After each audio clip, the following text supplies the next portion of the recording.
Bonjour et bienvenue sur la chaîne. Je suis Isabelle de l'association Art, Bien-être et Culture et aujourd'hui je vous propose un podcast tricot. Avec l'association, nous avions pris l'habitude de vous présenter des podcasts de loisirs créatifs pour vous donner des idées. Et puis malheureusement, j'ai fait un burn-out et je me suis retrouvée dans la capacité de faire quoi que ce soit.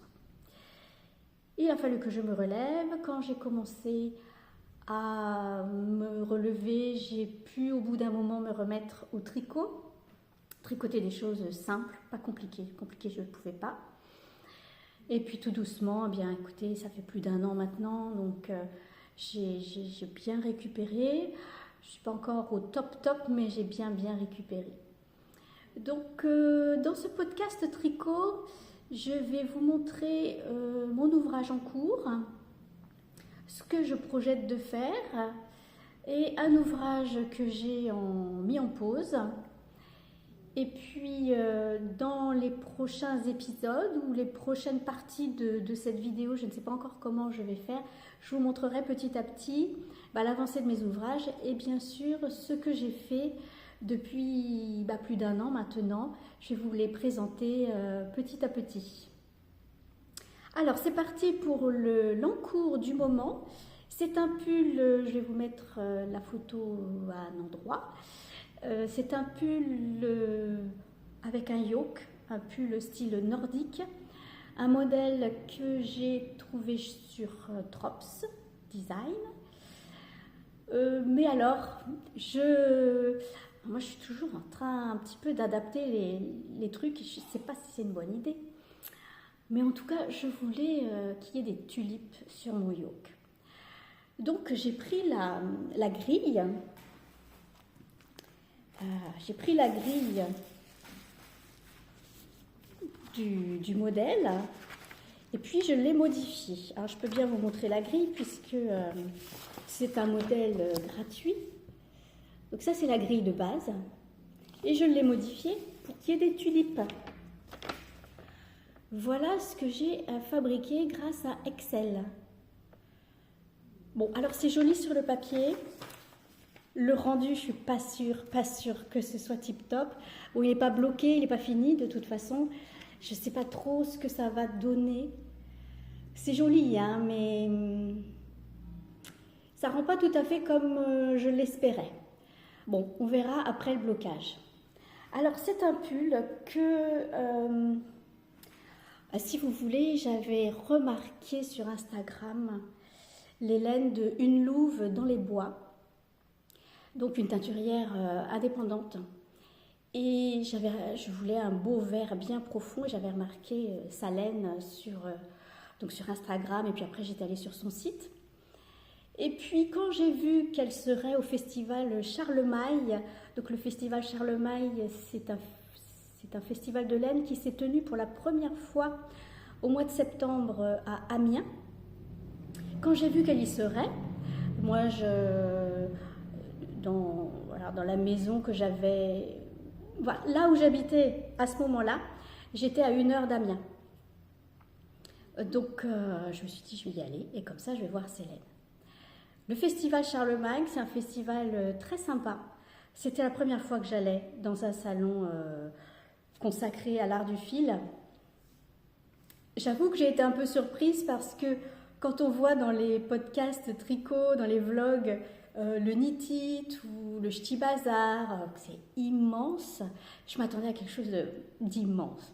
En fait, c'est plus modeste, mais c'est tout aussi bien. J'ai vu les laines de Une Louve dans les bois, mais j'ai voulu quand même faire tout le tour du festival avant de me décider à acheter, surtout que personnellement, je n'ai pas forcément un gros budget laine, donc c'était quand même un achat conséquent pour moi.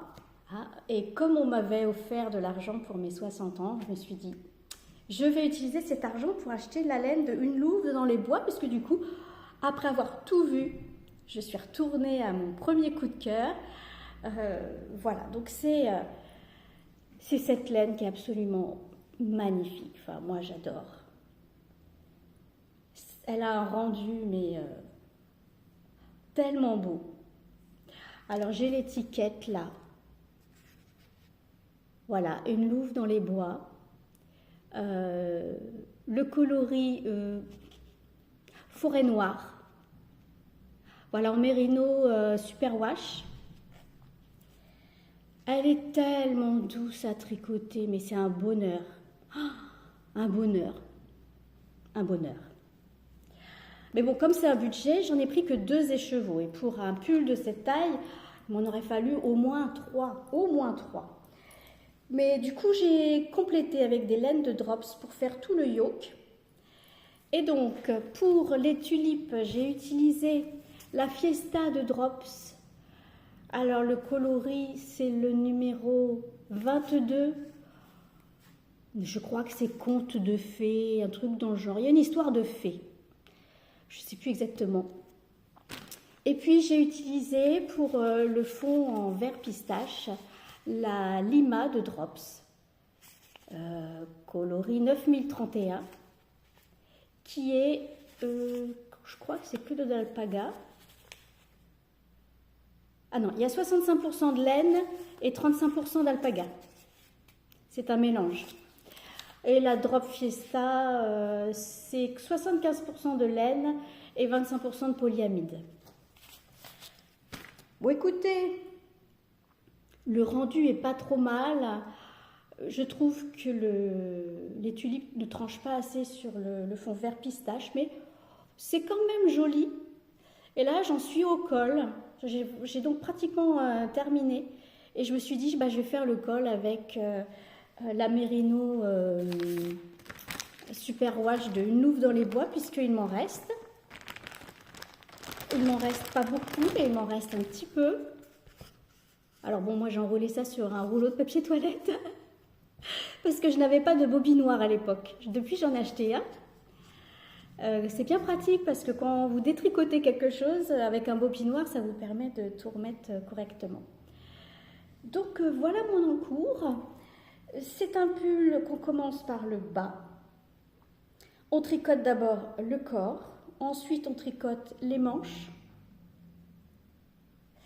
Et ensuite, on rejoint le tout en rond et c'est là qu'on commence à faire le yoke. Alors, ce qui va être bien, c'est que là, du coup, comme c'est du jacquard et que la laine, elle est quand même assez épaisse, assez doudou, je vais avoir bien chaud là. Ah, je vais avoir bien chaud là, dans le dos, ça va être top. Et puis après, là, je pense que je vais avoir un tout petit peu moins chaud. Mais j'en sais rien en fait, je verrai à l'usage, ça se trouve j'aurai autant chaud, ce qui m'arrangerait, comme je suis frileuse. Voilà, donc je l'ai presque terminé, je suis assez contente du résultat quand même, malgré voilà, le jacquard, on verra quand ce sera bloqué. Et voilà, mon ouvrage en cours, bientôt fini. Je vais vous montrer ce que je souhaite faire après, entre autres parce que j'ai vu un petit top d'été, enfin j'en ai vu plusieurs, hein, mais j'aimerais bien me faire un petit top d'été avec une laine un peu légère. Bon, je verrai, je vous tiens au courant. Là, c'est de la laine à chaussettes que j'ai acheté en Italie quand j'y suis allée au mois de septembre. J'ai des origines italiennes, alors ça me tenait à cœur d'acheter de la laine à chaussettes.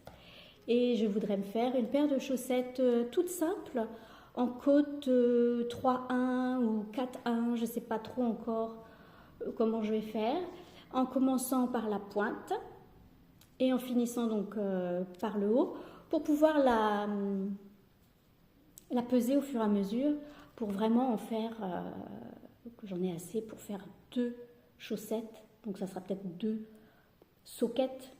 Moi je ne suis pas très grande, donc tout de suite c'est grand pour moi une soquette.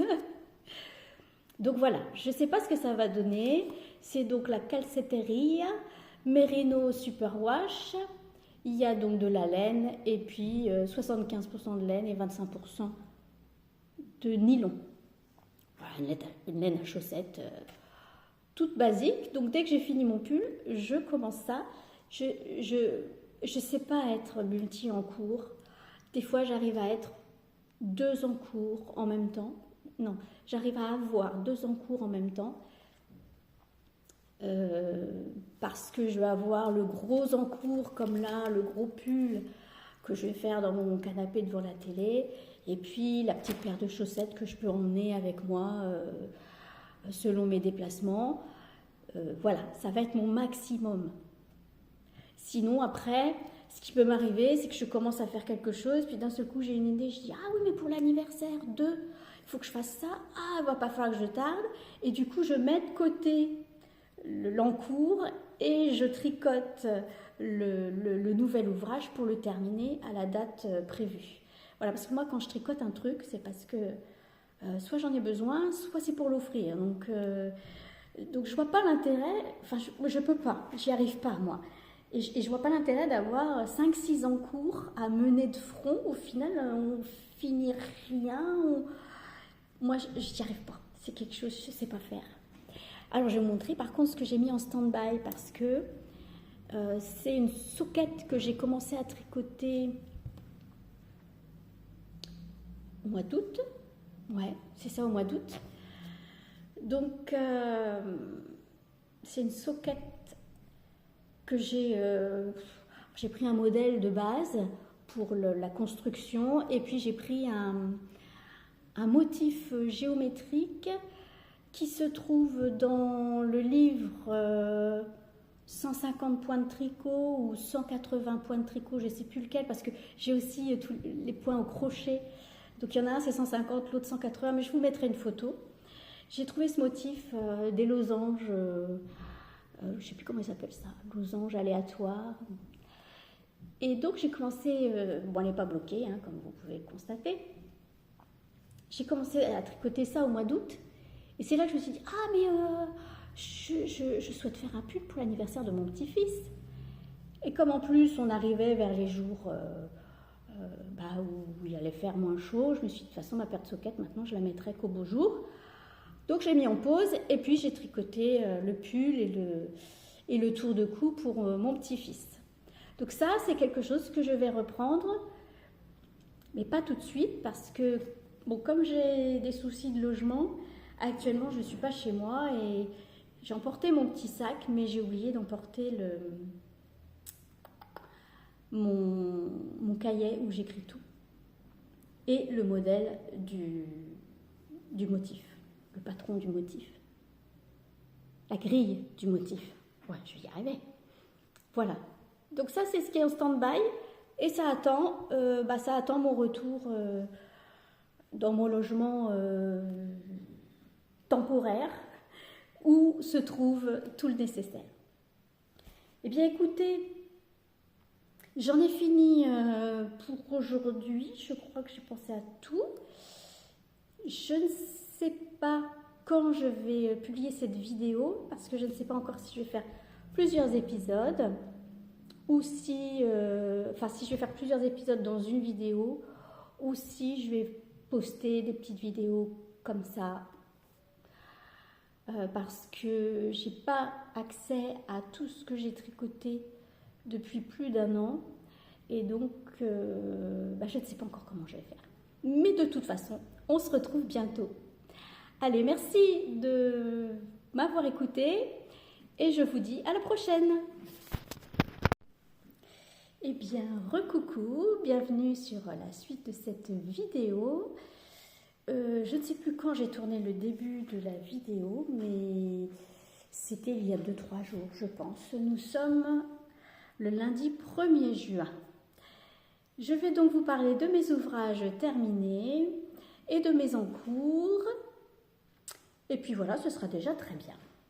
Alors, en ouvrage terminé et que j'ai terminé il y a déjà plus d'1 an, avant de faire mon burn-out, c'est la robe Pensée, qui est une robe pour enfants de chez Fil d'Art. Je vais vous mettre la photo quelque part par là.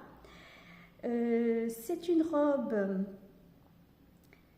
tablier. Donc, comme vous avez pu voir sur la photo, donc avec une jupe. Ça m'a marqué parce qu'on commence par le bas et je me souviens que j'ai monté 288 mailles et c'était la première fois que je montais autant de mailles, surtout en circulaire. Et donc on fait un ourlet. Alors je ne sais plus comment je l'ai fait exactement. Tout est très bien expliqué dans le patron, vraiment, très très bien expliqué. Et donc on monte, et puis on fait des diminutions pour faire la taille. Après, normalement, on tricote le tablier, là, avec les bretelles, séparément. Mais moi, je n'ai pas eu envie, parce que j'avais pas envie de faire une couture, donc j'ai relevé des mailles et j'ai tricoté le tablier, voilà, avec les bretelles. Et à la fin, on termine avec du crochet pour faire sur le côté du tablier cette jolie petite, ce joli point fantaisie. Donc encore une fois, c'est très très bien expliqué sur le patron. Donc au dos, quand on finit de faire la jupe, on fait des boutonnières. Donc on en fait 2. Voilà, c'est très simple. Et du coup, eh bien, j'ai cousu des jolis boutons en bas de la... Je ne sais pas si on voit bien. Voilà, en bas des bretelles. Je les ai cousus à une certaine hauteur, parce que donc à l'époque j'étais à 900 km de ma petite fille, c'était pour son anniversaire. Donc je les ai cousus à une certaine hauteur, et dans le paquet j'ai joint 2 autres boutons pour que ma fille puisse lui coudre des boutons à une autre hauteur, hein, plutôt que de les déplacer, en coudre à la hauteur voulue. Donc voilà la robe pensée que j'ai fait dans une laine acrylique. Je vais vous mettre une photo aussi de la laine parce que je ne l'ai pas avec moi, je n'ai pas avec moi les étiquettes. Une laine très douce, mais vraiment très agréable à tricoter. Alors moi qui ne suis pas très acrylique, franchement, c'est très agréable à tricoter. Ça fait un joli point régulier, vous voyez. Et puis c'est facile pour l'entretien. Parce que bah, voilà, un enfant, déjà, bah, c'est amené à éventuellement abîmer ses vêtements. Donc, si c'est pour que ce soit un vêtement qui est fait avec une laine de mérino, par exemple, non superwash, etc., etc., ça fait mal au cœur de le voir s'abîmer. Puis en plus, après, c'est de l'entretien. Que là, dans la machine à laver, c'est impeccable. Donc voilà, ça c'était donc pour l'anniversaire de ma petite fille et du coup, je me suis dit, pour accompagner tout ça, je vais lui faire la même robe pour sa poupée Corolle qui fait 36 cm. Alors j'ai fait une règle de 3 par rapport au patron, par rapport aux dimensions de la poupée Corolle que j'ai récupérée, le tour de taille, tout ça. Et donc, eh bien voilà, la robe tablier de la poupée Corolle, donc toujours avec l'ourlet qu'on fait en début de tricot. Je me souviens plus comment c'était, hein. C'était il y a plus d'1 an, c'était avant mon burn-out. J'ai oublié beaucoup de choses. Donc voilà, j'ai fait, comme je vous dis, une règle de 3 pour trouver le nombre de mailles, le nombre de rangs, enfin, je me suis arrêtée plutôt en centimètres. Et puis, pareil, j'ai tricoté le tablier directement depuis la jupe. J'ai fait ce point de crochet. Je crois que ce n'est pas le même que sur le modèle. J'ai dû en prendre un autre parce que, comme c'était plus petit, fallait pas un gros point de crochet. Et puis, il y a les bretelles avec des jolis petits boutons. Voilà. Et donc j'ai fait tout ça à distance, hein, en me disant pourvu que ça aille. Et ça va à la poupée Corolle, donc c'est super. Donc je me suis dit, c'est génial, elles ont toutes les deux la même robe, je trouve ça super. J'ai fait aussi un gilet en granit pour la poupée Corolle.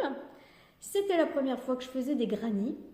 Alors bon, c'est de la laine, là c'est de la laine de chez Action, enfin c'est du coton de chez Action. Quelque chose qui coûte vraiment pas cher, mais je me suis dit, pour une poupée, c'est pas bien grave, hein, surtout que c'est pas destiné à aller à la machine à laver tous les 4 matins. Donc j'ai fait des granits, j'ai interverti rose et vert. Je les ai cousus en laissant un espace pour les bras. Et écoutez, pareil, ça va à la poupée Corolle. Donc voilà, ça lui faisait un petit ensemble pour sa poupée, je trouvais ça sympa.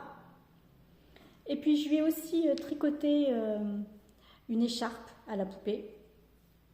Malheureusement, je ne sais pas où elle est, on a cherché avec ma petite fille hier, on ne l'a pas trouvée, donc vous ne la verrez pas. Oh, c'est une petite écharpe toute simple au point mousse, voilà, pour agrémenter le tout.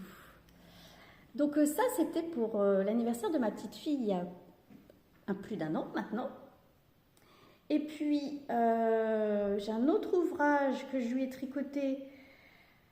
Ça, c'était pour Noël, je ne sais plus quel Noël. Ce sont des chaussettes, donc une petite paire de chaussettes que j'ai tricotées avec des laines de Drops.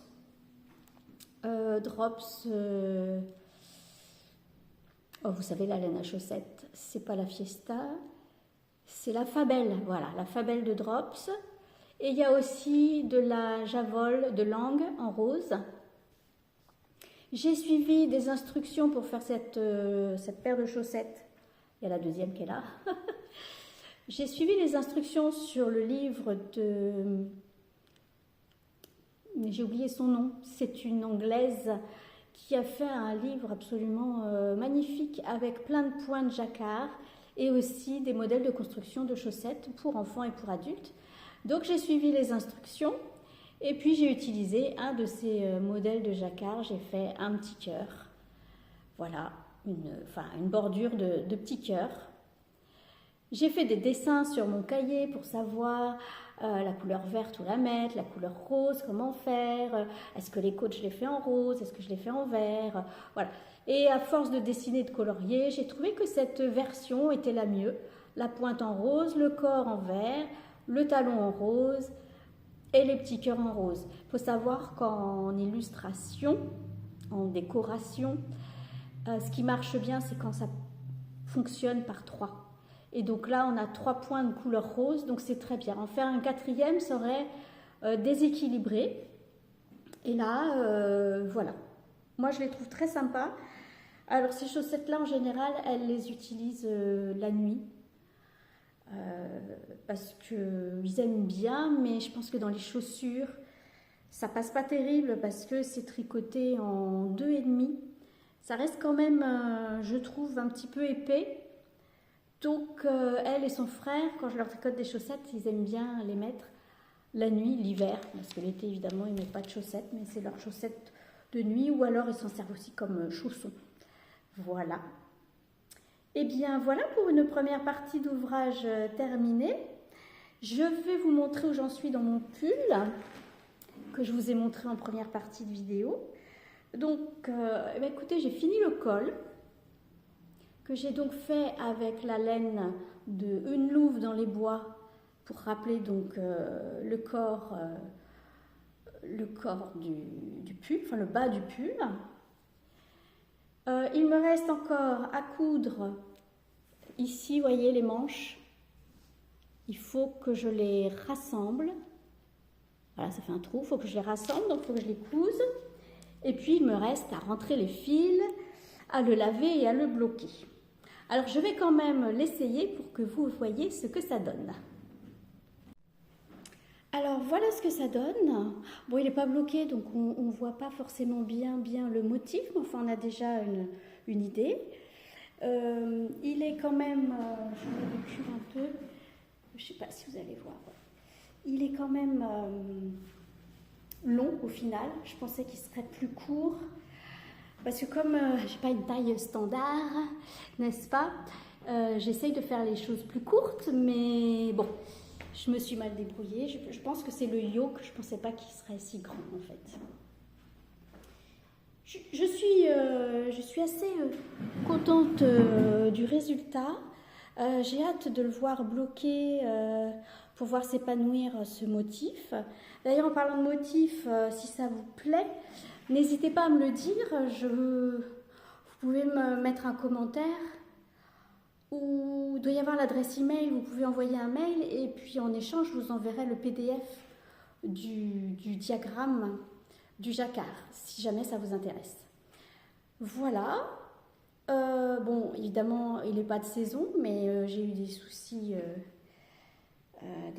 de logement suite à un incendie, donc bon, j'ai pas pu tricoter comme je voulais. Mais voilà, écoutez, c'est pas mal. Hein. Bon, je vais l'enlever parce qu'il fait chaud. Voilà, ça va mieux.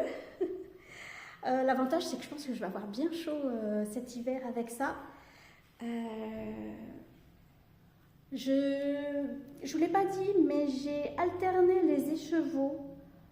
Alors, là, on voit une trace quand même. Alors que à l'écran, ça se voit plus qu'en vrai. J'ai alterné les écheveaux pour éviter le pooling. Écoutez, c'est plutôt pas mal réussi, à part là, mais là, c'est vraiment à l'écran, ça se voit. J'avais pas remarqué avant. J'avais commencé à alterner les écheveaux pour le bras, et je me suis dit non, mais ça sert à rien. Et j'ai arrêté d'alterner les écheveaux pour les bras. Je l'ai juste fait pour le corps. J'adore cette couleur. J'adore le rendu. Voilà.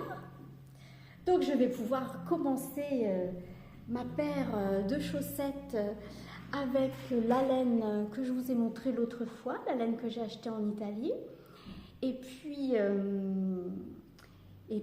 je vais me concentrer sur l'achat de pelotes de moitié coton, moitié mérino, ou alors coton et lin, je ne sais pas, pour me faire un petit top d'été, en espérant que j'arrive à le faire, à le finir avant l'été.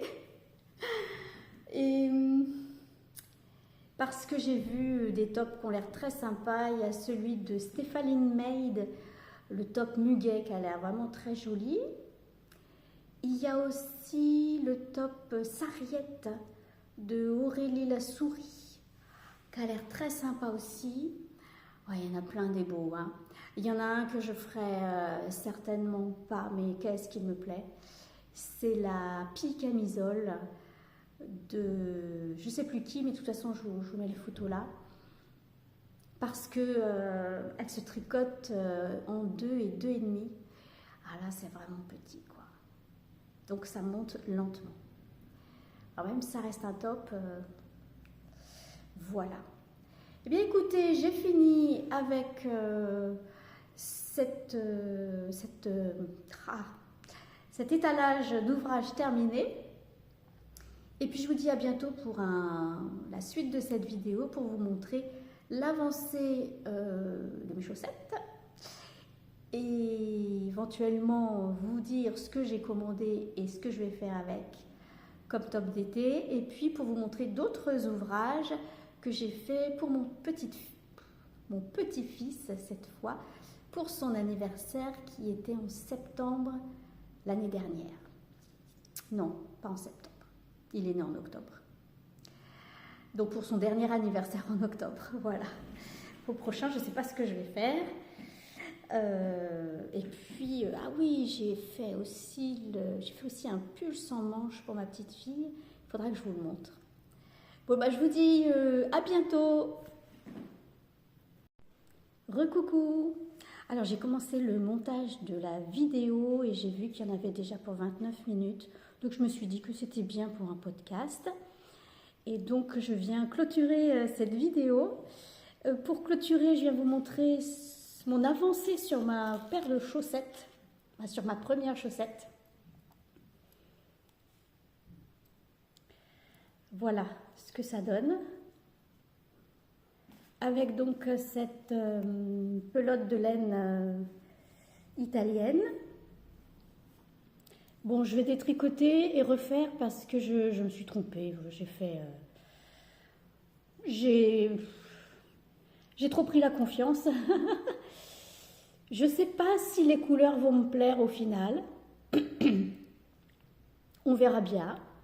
Bon, après, ça peut être sympa. Ça va faire genre harlequin quand même, hein. Voilà, voilà.